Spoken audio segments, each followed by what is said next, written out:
As promised, we are now joined by the Kakamega Governor, Fernandes Barasa, who so happens to be the chair of the Finance Committee of the Council of Governors. Governor, we begin with the recommendation by the Commission on Revenue Allocation, 398 billion shillings, equitable share for 2024-2025. Your take? First and foremost, I want to say that we don't agree with the recommendation by the Commission on Revenue Allocation for the 396 billion Kenya shillings as equitable share. And then you also have 11 million for the road maintenance levy. When you look at the underpinnings on the equitable share, we need to consider economic factors. Issues around inflation, of course the cost of living is high. The cost of doing roads, for example, is high, almost threefold. So it will not be proper for the Commission to do a recommendation of 396, which is a paltry increase of around 11 billion Kenya shillings. Our recommendation as Council of Governors was 450 billion Kenya shillings. This is a matter that we are ready to provide facts and figures, especially on the fiscal policies and also the issues around inflation and the cost of doing business. It's actually kind of doubled. So we do not agree, and we have made our recommendations. We are going to follow through the same recommendations to Senate so that we see how the equitable share for 2024 and 2025 is commensurate with cost of living. All right. Well, we are at a time, the Kenyan economy, we're told we have debt to pay. There's a Eurobond which is due this financial year. Given all these obligations, there is pressure on counties to raise on own source revenue. But as you correctly pointed out, the cost of living is an issue. Kenyans already feel, you know, pushed down, pressed to hand over what it is that they have. So how would county governments navigate this? How are you navigating this as the Kakamega Governor? I think what we are trying now to do is to improve on the administrative aspects, on the issues of efficiency, because there are so many leakages with regard to all source revenue. We are not really collecting a lot because of some inefficiencies in the tax administration. And what most of the counties are doing is now to have automation so that we bring on board many revenue streams. For example, in Kakamega, we have a revenue stream which we're going now to bring on board. That is issues around valuation. At least the county assembly approved the valuation law. We now have it in place. We have the rating bill that we have, which was not there. Once we bring all this legal framework in place, I'm very confident that the potential we have in Kakamega County, we are going to at least double our revenue projections. We are also investing a lot in technology so that we address issues around leakages, because when you look at the manual collection of revenue, we have challenges.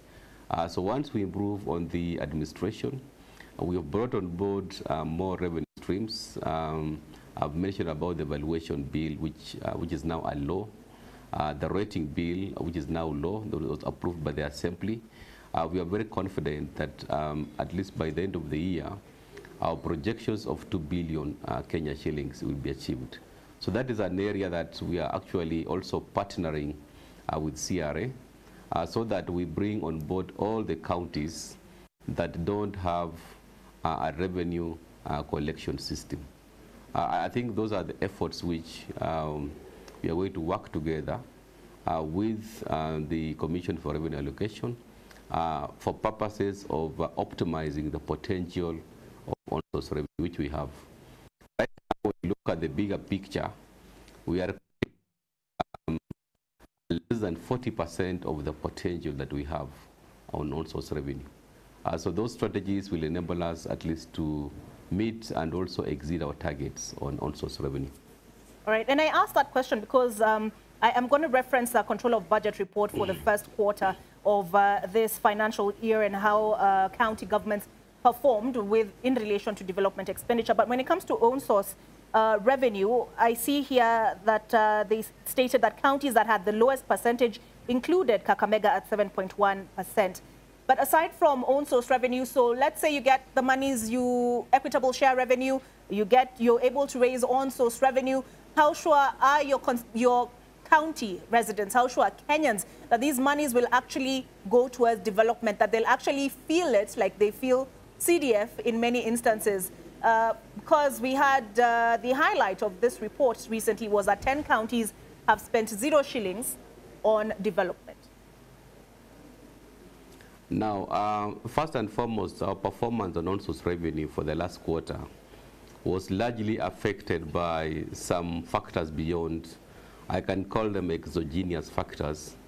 For example, our sugar factories within Kakamega County were actually closed for almost 4 months. And you know, when you close a sugar factory, and this is one of our biggest revenue streams, especially on cess, it will affect the revenue collections. That is one aspect.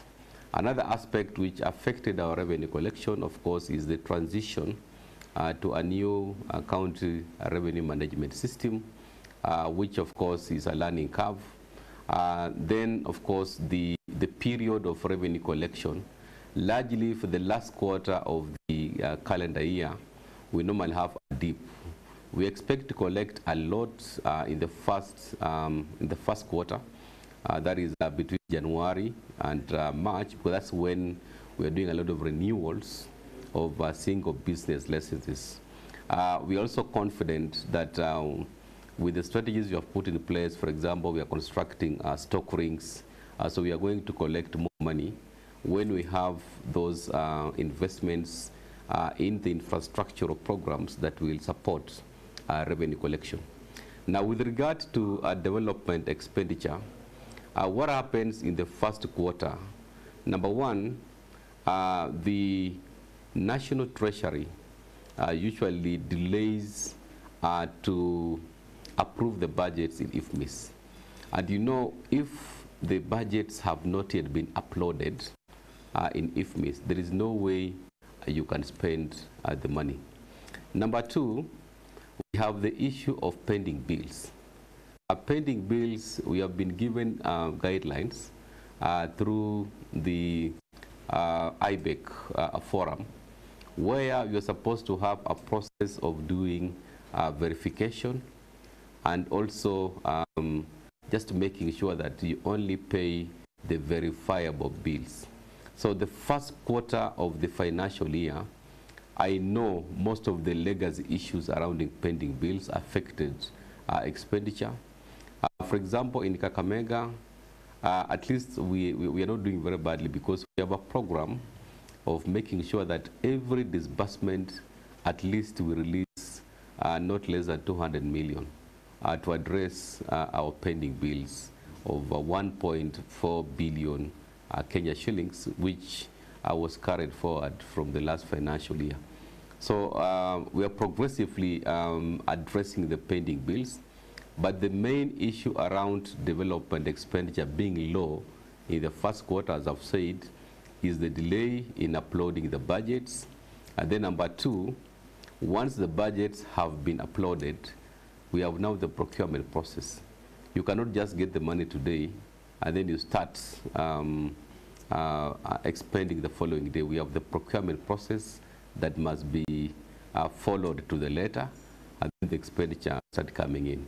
But largely, any expenditure on pending bills, again, we have those guidelines. So I'm very sure that in this quarter, most of the pending bills and expenditure on development will now kick in.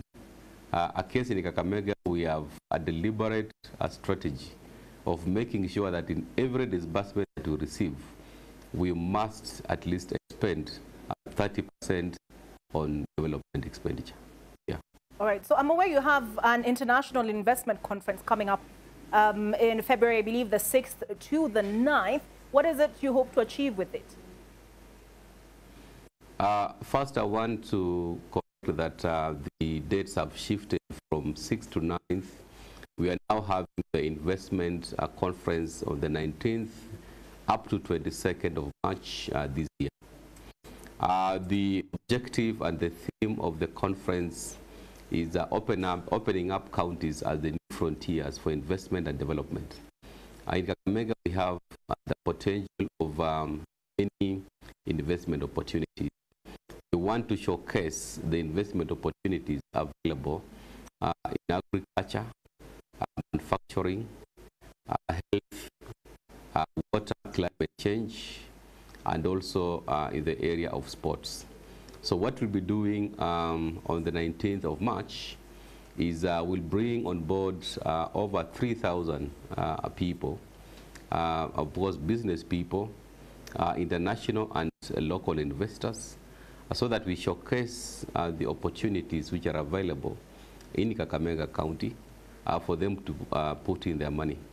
This is an inaugural international investment conference which has never happened before, and we are very confident that with the partnership that we have with NTV as our exclusive media partners, and also our development partners, and our Kenya National Chamber of Commerce and Industry, both the national and regional, and Kakamega chapter, the investment conference will be a success. All right, and actually that's the perfect note on which to introduce the business news, which is coming up next. But I want to thank you, Governor, for taking the time to speak to us tonight.